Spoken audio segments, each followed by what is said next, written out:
Olá, gente. Estamos de volta aqui com o nosso canal Triplo dos Santos, com um tema muito importante, que intitulamos ele Pode Ser a Gota d'Água. É a crise migratória atual, com o ponto de partida, sobretudo, a região do Eufrates, no sentido do Oriente para o Ocidente, mas também da Palestina, norte da África, ambas sob a esfera cultural islâmica.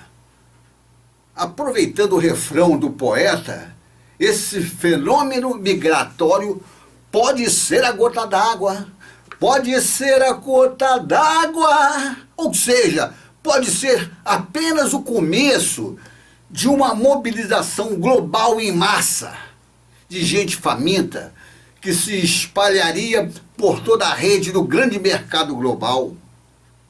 Mobilização desenfreada e descontrolada essa, do tipo que arrasa tudo por onde passa, como nuvens de gafanhotos que dizimam toda a produção agrícola, etc., e que desestrutura e desorganiza o tipo estratificado e hierárquico de formação social vigente em todo o mundo globalizado. Uma nota de esclarecimento. Veja aqui embaixo deste vídeo o link deste tema, na forma de texto, em que consta a citação bibliográfica e outras informações que possam lhe interessar. Vamos lá agora no assunto. Jesus previu no livro Apocalipse o fenômeno sócio-histórico referente à sexta taça da ira de Deus, a qual contém flagelos a serem derramados no rio Eufrates. Ele previu também, nesse contexto, a subsequente conflagração de guerras na rede global de mercados. Diz ele, são espíritos de demônio que realizam prodígios e vão ter com os reis da terra, a fim de reuni-los para a batalha do grande dia do Deus dominador. Eles os reuniram no lugar chamado em hebraico Armagedon. Está lá em Apocalipse 16, 14 e 16. Jesus previu ainda, nesse contexto, a sua volta. Eis que venho como ladrão. Apocalipse 14, 15. Vejamos primeiro o significado do signo águas nesse contexto, pois o significado desse signo pode esclarecer o sentido dessa profecia. Diz lá, o sexto anjo derramou a sua taça sobre grande rio Eufrates, e secaram-se as suas águas, para que se abrisse caminho aos reis do Oriente. Apocalipse 16, 12. No Apocalipse, o fenômeno social simbolizado no derrame dos flagelos escondido na taça da ira do Deus Criador sobre as águas do rio Eufrates parece simbolizar naquela região duas coisas. O aspecto secaram-se as suas águas pode simbolizar a debilitação das instituições políticas dos povos daquela região do rio Eufrates. E o aspecto para que se abrisse caminho aos reis do Oriente pode simbolizar a passagem por essa região de uma mobilização social de grande magnitude, nunca vista anteriormente na humanidade. Mobilização essa advinda do Oriente para o Ocidente. Posto que Jesus representa no signo águas a reunião de múltiplos tipos de grupos sociais, povos, multidões, nações e línguas, esse significado do signo águas se aplicaria tanto aos povos da região do rio Eufrates, representado nas águas secas desse rio, como naqueles povos que acompanhariam os reis do Oriente e que passariam por essa região do Eufrates. Eis o significado do signo águas, segundo Jesus. Está lá. O anjo me disse, as águas que viste são povos e multidões e nações e línguas. Está lá em Apocalipse 17:15, essa definição do signo água. Pois aquela região do rio Eufrates, Síria, Iraque e adjacências, sempre consistiu, de certa forma, numa posição limítrofe entre o Oriente e o Ocidente e num corredor comercial e migratório disputado desde a época dos grandes impérios antigos, Novo Império Egípcio, Império Assírio, Império Babilônico Caldeu, Império Persa, Império Macedônio ou Helenístico, Império Romano. Depois vieram os impérios bizantino, sarraceno, otomano, britânico e francês, os quais também disputaram a tal região do Eufrates. Essa situação é, ainda hoje, bem semelhante com o acréscimo do petróleo ambicionado por todos e da emergência do Império Norte-Americano e da ex-União Soviética, agora representada pela Rússia. O prognóstico feito pelo mestre acerca da referida crise migratória abrupta e incomensurável, então, precederia em tempo breve, tanto ao dia do Senhor, ou Armagedon, isto é, convulsões sociais generalizadas no solo da rede global do grande mercado. Confira isso lá em Apocalipse 16, 14, 16. Precederia também a segunda emergência do Cristo Jesus, ou daquele que diz, eis que venho como ladrão, o que dá no mesmo. Apocalipse 16, 15. Quanto ao trecho do Apocalipse que focaliza os três espíritos imundos, semelhantes a rãs, Apocalipse 16, 13, 14, o qual segue imediatamente ao trecho que trata da sexta taça da ira do Deus contendo flagelos e derramada no rio Eufrates, que é o Apocalipse 16, 12. Consulte a explicação que já fornecemos e que consta no vídeo palestra intitulado Os Três Espíritos Imundos do Apocalipse, que se encontra postado no YouTube, sob esse título. Então, a tal crise migratória abrupta e incomensurável precederia ainda a iminente, igualmente incomensurável, prolongada e global crise socioeconômica e política, a qual consistiria na sétima e última taça de flagelos que o Deus mandaria o sétimo anjo derramar por todos os ares.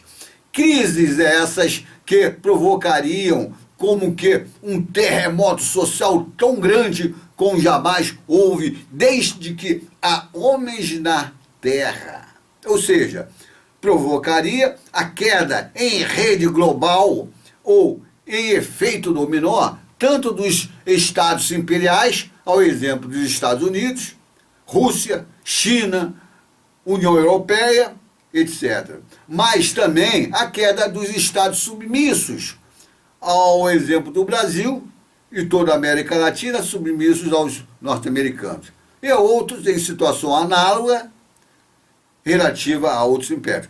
Mesmo os estados relativamente independentes, como a Índia e o Paquistão, também cairiam, todos entrelaçados entre si na rede global de mercados regionais diversos, entrelaçados entre si. Seriam tomados por convulsões sociais intestinas graves, decorrentes dessa crise geral, agudíssima e prolongada. Vamos ao texto da taça derramada pelos ares. O sétimo anjo derramou a sua taça pelos ares e saiu do templo uma grande voz que dizia: está pronto, está pronto, um terremoto tão grande como jamais houve desde que há homens na terra. Isso é Apocalipse 16, 17 e 18b. O grande terremoto em terra seria acompanhado do início de longo processo de fragmentação em 3 grandes partes, Sem, Can e Chafete, do grande mercado global. Esse grande terremoto seria acompanhado também da queda da grande cidade. Esta expressão significa a mesma coisa que a Grande Babilônia, ou seja, o conjunto das classes médias citadinas, onde se concentra todos os blocos ideológicos e seus respectivos blocos históricos. As elites, os quais viabilizam, através do grande poder de demanda de compra, a existência do grande mercado global e a respectiva produção capitalista. Confira lá em Apocalipse 16, 19. E, por fim, ocorreria a vitória do Cordeiro de Deus e seus fiéis seguidores contra todas as forças malignas contemporâneas, tanto religiosas como cientificistas, econômicas e tudo. Isso está em Apocalipse 17, 14. A queda da grande cidade ou da grande Babilônia ocorreria, por outro aspecto, no interior de cada ilha, símbolo este que significa estado-nação, e também no interior de cada montanha. Este outro símbolo representa a noção de grande império, ao exemplo do Império Norte-Americano, do russo, do chinês, etc. Isso está lá em Apocalipse 16, 19b, 20. A abordagem mais detalhada acerca da queda da grande cidade de Babilônia só faremos em outra oportunidade. Mas podemos adiantar, dar uma ideia acerca do tamanho da catástrofe social que o mestre está nos prevenindo. Após a morte de Mao Tse-tung, em 1976, e já a partir de 1979, o bloco histórico chinês, então reestruturado, iniciou a fabricação, entre aspas, quase uma fabricação impiedosa e acelerada de uma classe média poderosa, consumista. Em apenas cerca de 30 anos, ela já estava pronta, já estava constituída. E hoje conta com cerca de 350 milhões de consumidores vorazes, sobre cerca de 1 bilhão e 40 milhões de trabalhadores miseráveis. A queda dessa grande cidade Babilônia, chinesa, pode nos dar a dimensão da catastrófica convulsão social que provocará. Vejamos a fragmentação tripartite do grande mercado global. Fenômeno social, sócio-histórico, homólogo a essa fragmentação tripartite, ocorrer anteriormente com a característica de ruptura brusca de processo, quando o grande mercado global pré-diluviano atingiu o seu limite de expansão e de complexidade. E atingiu também o clímax da sua depressão socioeconômica e política, fragmentando-se em 3 grandes partes: Sem, a Mesopotâmia, o Elam e demais mercados macro-regionais circunvizinhos. Can, os países do sul, Egito, Etiópia, Arábia, Canaã, etc. Chafete, países da Ásia Menor e das ilhas do Mediterrâneo. Na atualidade, alguns especialistas em política internacional já vislumbram a tendência do mundo em se transformar em tripolar. Ou seja, em três grandes centros de poder. O bloco transatlântico. 2, o bloco euroasiático. E 3, o bloco do Oriente Médio. Nessa direção, por exemplo, o politólogo alemão Alexander Hahn afirma em seu livro chamado Rússia-Ocidente, Rússia versus Ocidente, quem ganha? Em uma entrevista ele disse, no período de estabilidade, extremismo islâmico vai se reforçar a partir da Argélia e Marrocos até o Afeganistão. Então, veja agora, o bloco do Oriente Médio é esse. Pois, nessa região, atuam forças muito bem organizadas, enquanto os países nesse território estão fracos. Primeiramente, em termos econômicos, existem fatores de influência externa de países estrangeiros nessa região.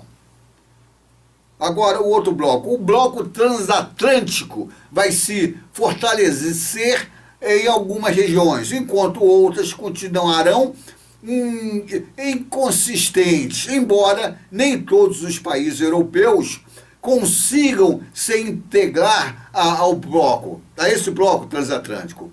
O transatlântico continuará existindo, com base nos valores ideais e estratégias comuns que eles têm entre si. No espaço euroasiático será criada uma aliança entre países que deverão se unir para desempenhar papel crucial nesse mundo. A última aliança será criada em torno dos BRICS, ou da Organização para a Cooperação de Xangai. Nesta aliança poderá existir união geopolítica, geoestratégica entre a Rússia, China, Irã e possivelmente a Índia e Turquia.